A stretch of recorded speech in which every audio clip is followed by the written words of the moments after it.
gravel adventure tai nereiškia, kad vien mes važiuojame žvyrkeliais. Žinai, gravelis, aišku, dominuoja, bet panašu, kad vis tiek, Paulius jisai turi tą fetišą, tokį pekeliai.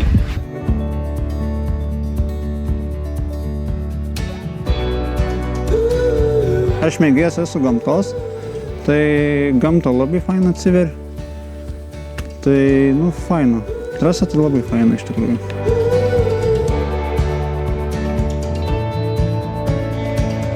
Dėl įdomumo, dėl atsigavimo, dėl įvairių priežasčių mes pridėjome į trasą tiek asfalto, kuris duoda atgaivą, tiek ir vienvėžių šiek tiek įdėjome, kurie irgi daro renginį nenuobodžiu ir kad tie dalyviai negalvotų, kad čia man tik tai priekinis ratas ir aš važiuoju tiesiai. Labiausiai patiko tie visi seni namai, tiek tie lietuviški seni su vandenėm gražiom, kaip Rumšiškėse važiuojate, tai ten gal kažkas gyvena.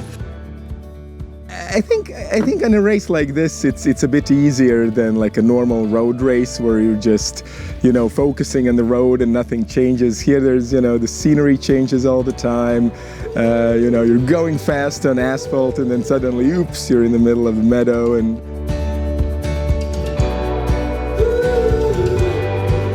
Visų pirma, mes važiuojam pasieniu ir tai labai keičia važiavimo esmę, nes vien pažiūrėkit, kiek yra pareigūnų ir tas, žiupsnelis prieskonio, kurio hidroje nėra. Bet važiuoji, kažkas šviečia kažkur, rūkas, dar miglos, tai dabar rudenį išlendi, pasieniečių, visa ten apšviesta, rūkas paskendė, išeina, ką tu čia, dokumentas. Per naktį, tai per parą 8 kartus, jau dabar 9 ir jau galvau, kad jūs čia irgi jau pasieniečiai laukia manęs. Stovėjom prie parduotuvės, privažiavo, paprašė dokumentų, pasišnekėjom ir nuvažiavo. Smagu buvo matyti visus tuos kariškus pasieniečius, tikrai atrodė, kad saugu.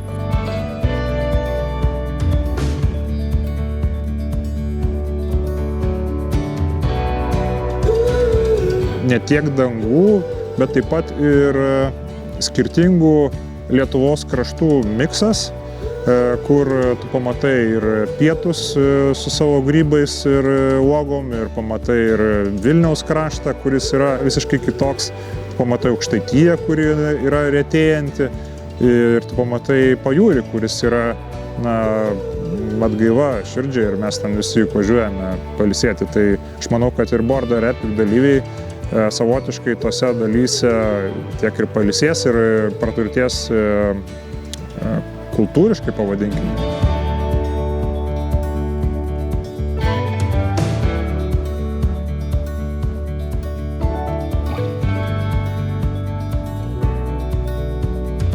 Elniai mušėsi su ragais. Rimtai? Jo, ant rakienų. Važiuoju po dešinę, mušas, pasimušė, tada vienas dingo į kitą pusę kelio, tada kitas atgal, vėl ten varyti. Važiuoju, dar kokį ten pamažiau kilometrai, irgi tolyn.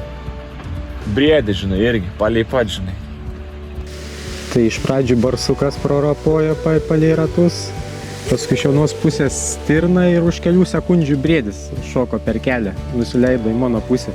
O čia atvažiuojant prieš kokį mažiau nei kilometrą lūšį sutikau ant kelio, tai gyvūnų tikrai netrūksta nei dieną, nei naktį.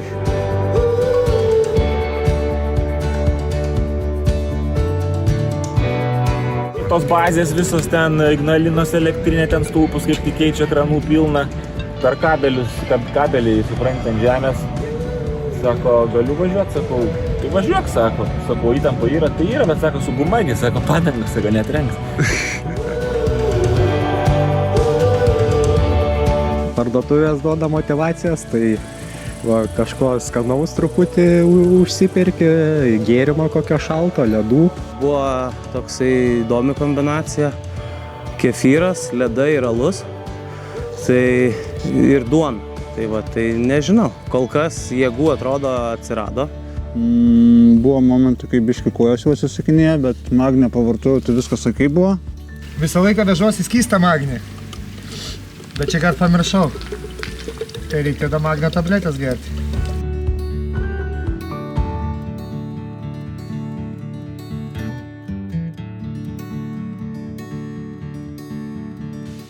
prisipirkau kremų mažiem vaikam, prisitepiau ir važiuoju, bet skausmas jaučiasi. Nežinau, aš tai mėgaujuosi, jeigu nepatiktų tokį atstumą su skausmais važiuoti, tai čia jau būtų nusiėmęs kas nors gal.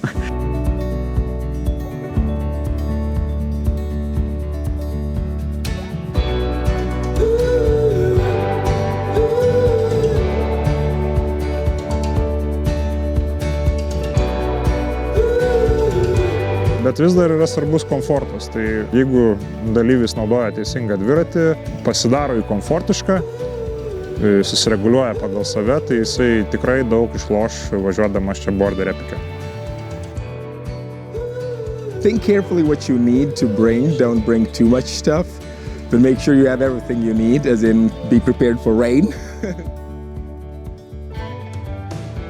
Tikrai visi yra dalyviai laukiami aplankyti ir dalyvauti border epike. Ir tos trasos 500 ir 1600 jos skirtos tam, kad žmonės susipažintų pradžiai, pravažiavę 500 į ką jie veliasi, susipažintų, kas tas yra border epikas, kuo jisai kvepia, o vėliau jau sustiprėję, supratę, kas tai yra, padarė tam tikras išvadas dėl dviračio, dėl savo pasiruošimo, dėl fizinio pasiruošimo, moralinio pasiruošimo. Jie galėtų pravažiuoti ir 1600 km. Borderis ir Hydra tai yra vienas kitą papildantis renginiai. Vyksta jie, kadangi skirtingais metų laikais, tai, kaip sakant, kiekvienas galės pasirinkti, ką jisai nori važiuoti.